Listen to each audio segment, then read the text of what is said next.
what should I do? I've none of my friends to hang out with, and I don't have songs to sing or books to read. And I've got writer's block and no Formula 1 to watch, as that's not until late March. Might as well watch this and see if this review needed any major changes.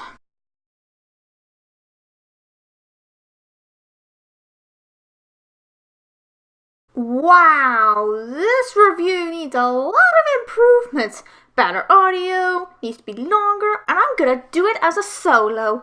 This review was just super cringy for me to watch and listen to. This will also be edited better instead of looking really lazy. This is gonna be difficult, but it's worth a try.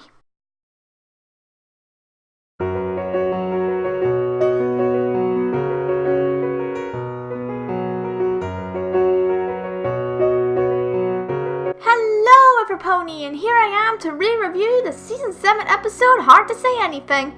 I know I reviewed it before months ago with someone, but the review in general was really bad and it didn't seem like my review.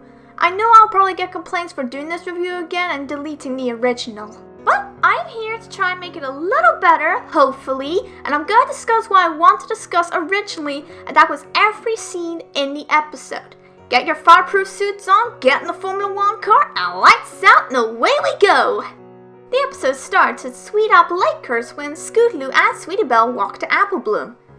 They were at Rarity's shop as the latter was reorganizing her place and that she finds some old costumes from the talent show. I wonder if that's the talent show from the Season 1 episode The Showstoppers, otherwise that's a nice callback to Season 1. In case you're wondering, I don't hate The Showstoppers. I find it an episode that I find decent. It's not a favourite, but it's a decent episode.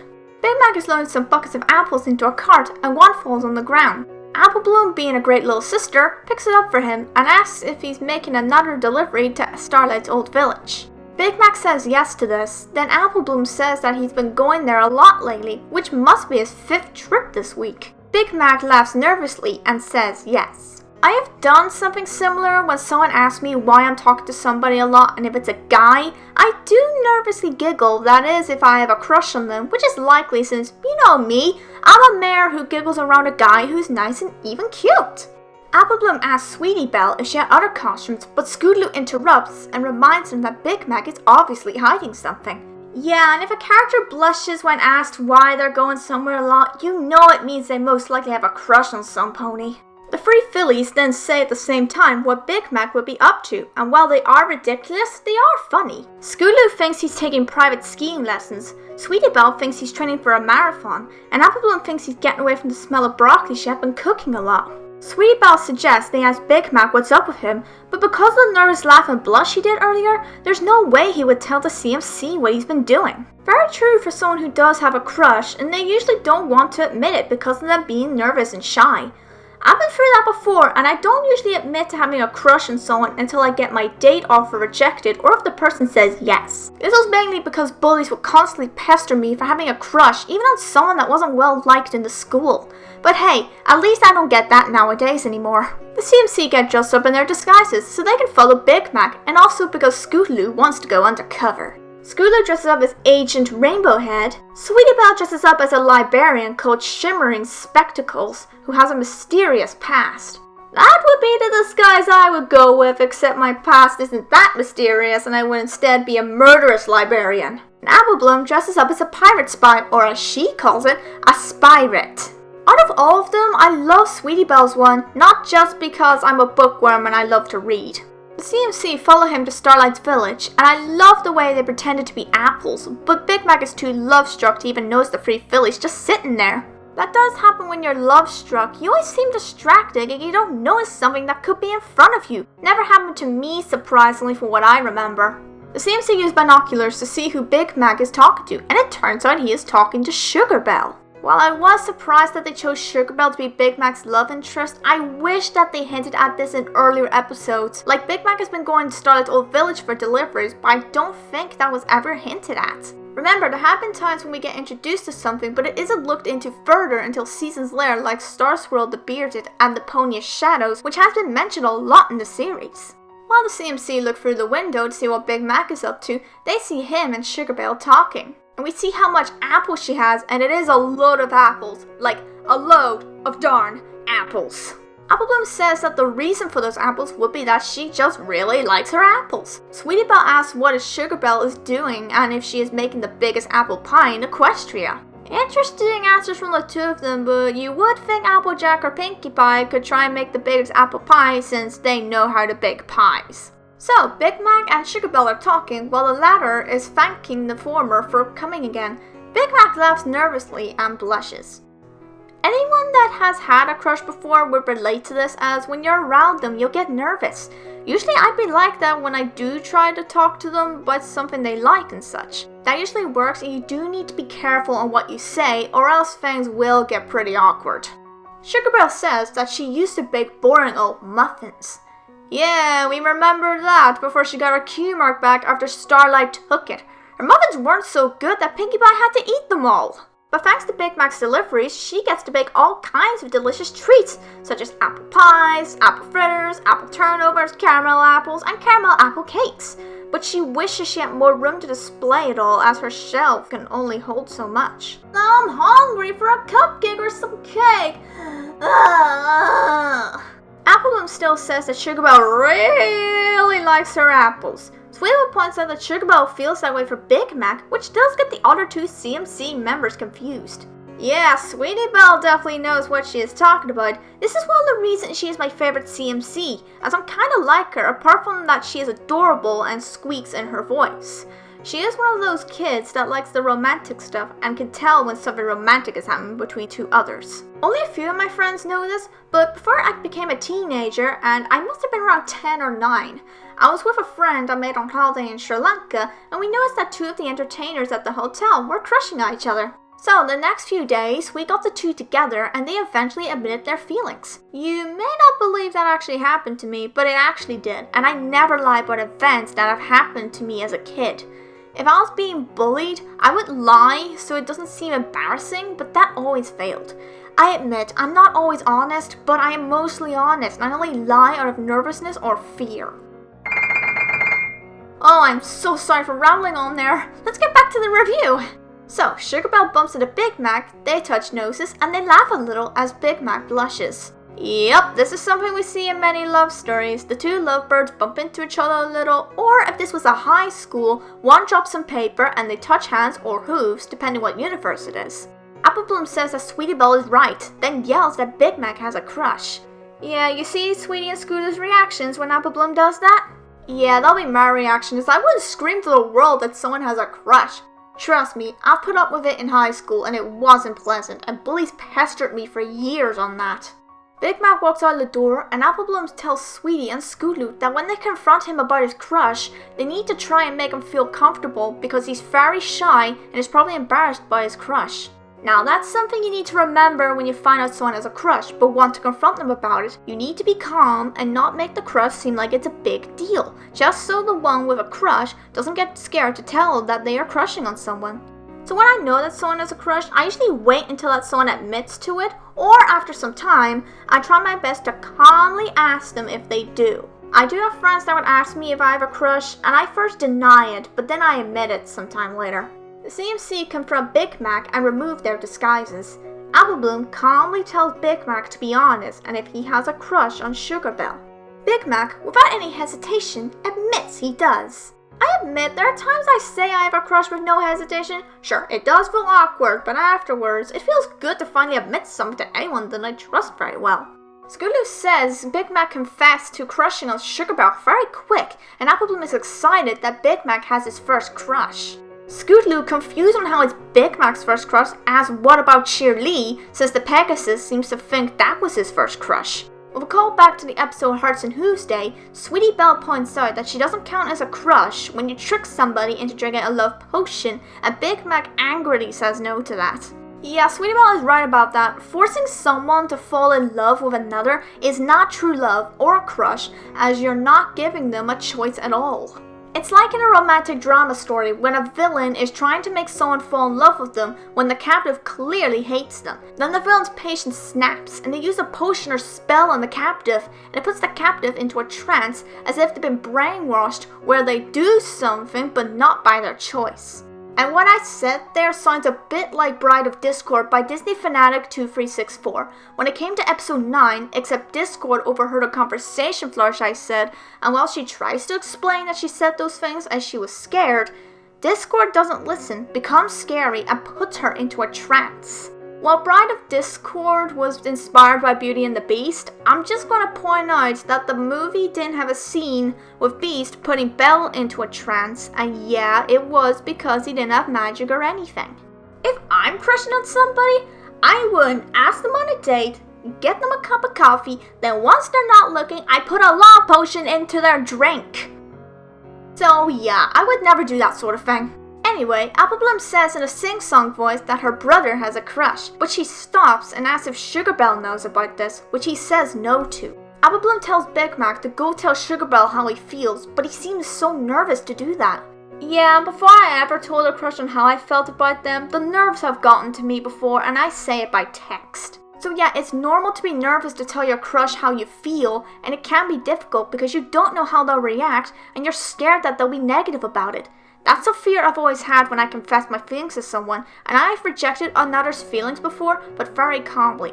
Sure, I start to feel bad about that, especially when the other feels upset about the rejection.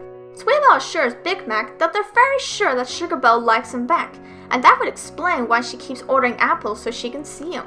Yeah, that sort of explanation is pretty cliched, except that would be a really obsessed crush doing that, and I've known obsessed crushes in high school, except they thought bullying me would make me feel the same way, but I was never fooled that they had a crush on me, as I could tell. What Sweetie says gets Big Mac to start speaking, and I love that an episode focused on him has him speaking in full sentences, as we rarely see that in the show. Big Mac asks if they think Sugar Belle likes him. Scootaloo says yes to that, and tells him that he won't know unless he tries, then gives him some confidence. So, we get the guy getting a flower for the girl, slicking their hair back, then knocking on the door. You know what, just because I can be random, I'll show you how I've done it before, except I don't knock on the door, and this is how I do it with calls. I did this in the summer last year, so here I go. First thing I did was getting myself looking nice. I shall brush my mane until it looks really nice. And time to put on something nice. I think this one will do. Alright, I'm now all set. Then finally, it's time for the call. Hey, how's it going? So yeah, that's how I usually approach a crush on Google Hangouts or Skype, and while I did this months ago, I don't usually do it anymore. But we should get back to this review before I ramble on and on again. So Sugar Belle opens the door, and Big Mac is about to say something, but he gets pushed out of the way. This character is called Featherbanks, and he's voiced by Vincent Tong. And this is giving me a Crush Your Girls flashbacks, as Sugar Belle is voiced by Rebecca Choishay, who also voices Sunset Shimmer and does Twilight's singing voice, and Vincent did voice Flash Sentry. And will you guys be mad at me when I say that any character Vincent Tong is voiced then gets so much hate that they don't really bother me? And I know Featherbanks is also known as Justin Bieber Pony, but I like to point out that Justin Bieber is from Canada and Feather speaks with a California accent. I'm just saying. Featherbanks says the pickup line, "Hey girl, I was writing poetry by the pond when I saw these flowers. I thought I'd show them how pretty you are," and hands Sugar Belle some flowers. So yeah, Featherbanks is the type of guy who uses pickup lines to try and get a girl. That sort doesn't really bother me as long as the pickup line is good. And the pickup line he did there, I like that one, and it doesn't make me roll my eyes or cringe. But I don't usually mind pickup lines as long as they aren't used too much, and I've used a few, but they were never good. Scootaloo asks if it's possible to have two crushes at once, and I think you can since I've had it before. Big Mac is very upset about what happened and he walks away in defeat, planning to go home. The CMC tells them that he can't give up and let Featherbanks get in the way of his true love. Big Mac points out that he can't do what Feather can do. So the next pickup line he uses is, "Whoops, these balls are like you. I'll always catch you if you fall." And that gets 3 mares to swoon, and now a Beauty and the Beast reference. And I agree with Scootaloo, how did that line work? It would be one that would just make me just step back a few times. Big Mac thinks Sugar Belle won't choose him, but the CMC tell him that they'll help him, and Big Mac, in a funny moment, yells at them to have no love potions, which gets the girls to laugh. Sweet Belle says she knows exactly what to do, and takes out the fairy tale book that she was reading when they were on their way to Starlight's old village. She says that when she was younger, she read all the fairy tales. Scootaloo teases Sweetie because she said she was younger, and the latter says that she was younger on the way to the village, and it was a long ride. I know what Sweetie Belle meant by that. It's like when you watch a favorite show from your childhood, you get the memories and feel like you're a kid again. I get that every time I watch Lady and the Tramp or Chicken Run again. Sweetie says that if they do everything that the book says, they're bound to get the happy ending. She goes to a park where you've got the rescue a damsel in distress scene, but they'll need to improvise without a dragon. Well, they could go to the Dragonlands, but yeah, they would have encountered Garble, who's also voiced by Vincent Tong. Why is it when Vincent Tong voices a character, they always get to be one that would get a lot of hate? So the plan begins, where Scootaloo pretends to grab Sugar Belle's bag, then Big Mac comes in and stops Scootaloo. So, as expected, the plan doesn't work, with Featherbanks catching the bag and he says another pickup line. The pickup line was a good one, even if it's a cheesy one, but I've said similar like, hey, I made you a fruit drink. It is sweet, like you. The next plan is when some pony wakes their special one with a magical kiss. Yes, it's a reference to Sleeping Beauty and Snow White, except the actual stories were a lot worse. Especially Sleeping Beauty, but I won't go into detail as it certainly isn't kid-friendly. And that outfit Big Mac is wearing is pretty ridiculous, but it's funny at the same time. And if you actually try this method of getting your crush, you're most likely gonna get a slap to the face, have the police calling you, and most likely be in jail or have a restraining order. So this plan doesn't work once Sugar Belle wakes up and gasps in shock. If I was in a situation like that, I'd most likely start panicking and screaming if it wasn't my crush who was trying to kiss me. So Featherbanks shows up, gives another pickup line, and I think it's another good one, and he and Sugar Belle ride off into the sunset. So the next plan is for Big Mac to write Sugar Belle a song, and that sounds like a really sweet plan and one I like. So it fades to sometime later, I guess, and the CMC and Big Mac go to Sugar Belle's house. Before they go inside, the three ponies swooning over Featherbanks twice now all say how he is so romantic.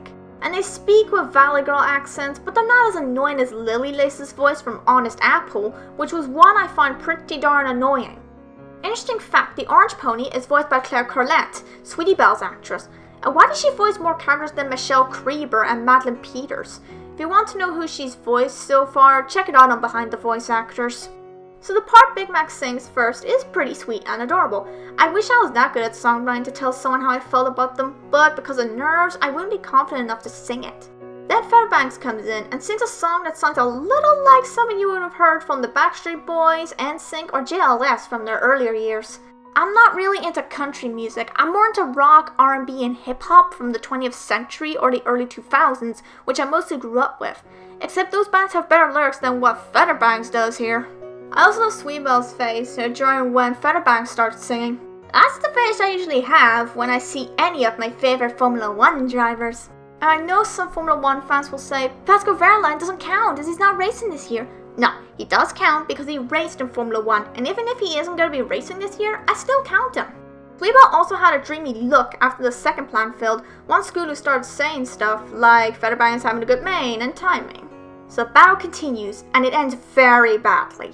While the two say Sugar Belle's name and Featherbanks is being held by its dancers, but they all fall on Sugar Belle's shelf, ruining it and her baked goods. Her pie hits her in the face. Sugar Belle is understandably angry from all this and tells everyone to leave her alone. Everyone sadly leaves her home. I really don't blame her for yelling like that. If that happened to me, I would react the same way. Big Mac is now nowhere to be seen, and the CMC call his name and try and find him. And hey, we see Night Glitter and Party Favor? See the look on their faces? They're definitely on a date, and I wonder if they got to be a couple afterwards. We don't know, but maybe we'll find out at some point.